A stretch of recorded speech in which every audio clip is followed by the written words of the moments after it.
Joining me now from Southern California, president of Wilsey Asset Management, Brent Wilsey. Brent, I think the biggest problem, and this may be long-term, obviously it's just starting to unfold right now, is supply chains, right? We always talk about supply chains, especially in China, to build things, gadgets, iPhones that eventually get shipped to the United States. But it's these supply chains that are really being disrupted, not only by the virus, but if you think back just a few months ago, they were also being disrupted by the tariff war, or the trade war. So this kind of is an effective 1-2 economic punch.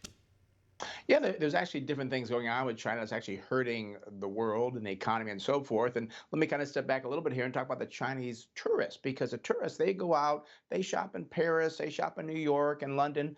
That's not happening. So that's going to hurt, the global economy as Yeah. well. Also, too, as you mentioned, factories in China, they're slow to reopen. They're supposed to open on February 10th, but the workers either don't want to go into work, they're afraid of going to work, maybe they can't go to work. So that's hurting. And the big problem we're going to see, Graham, right now, we're starting to see a little bit here, but the effects could really be felt in a few weeks as the inventory of many parts for companies from electronics to cars, they're now starting to see the bottom of their inventory bins. There's not much left there. That can stop production just because you don't have this one small part. You can't continue on. So it is going to be affected probably next couple of weeks as it goes on. It gets worse. But the virus is kind of funny because here in the United States, consumer confidence, they Yeah. talked about that. Only 7% of people are concerned about it. Consumer confidence, you'd think would be affected by something like fear of coronavirus, but the consumer sentiment right now, aka shoppers, aka we the people, is just fine in the United States right now.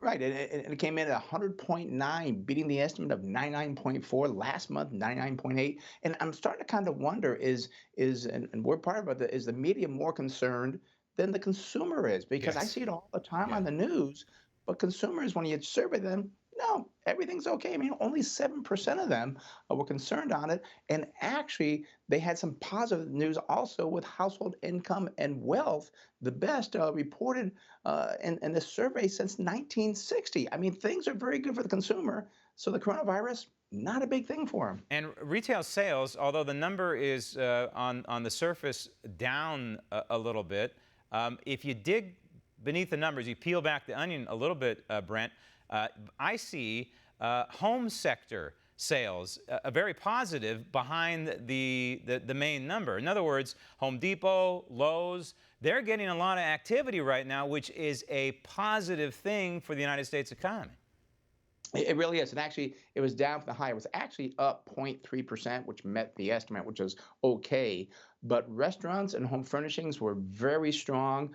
Apparel was weak, and it actually fell about 3.1%, and could be due to warmer weather back east. And also, too, I kind of think in the holidays, you generally give shirts and pants and Yeah. apparel is what you get for the holidays. So you're not going to go and run out and buy it in January.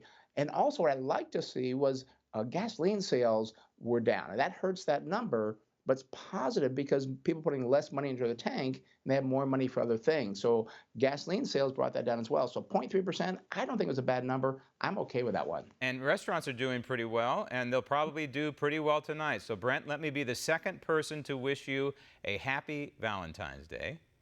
All right. Who was the first? No, I know somebody else wished you a happy Valentine's Day first, I presume.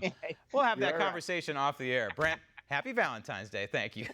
Want to see more videos like this? Click on the link below and subscribe to One America News on YouTube, and call your cable provider and kindly demand that One America News is added to your lineup. Call and subscribe today.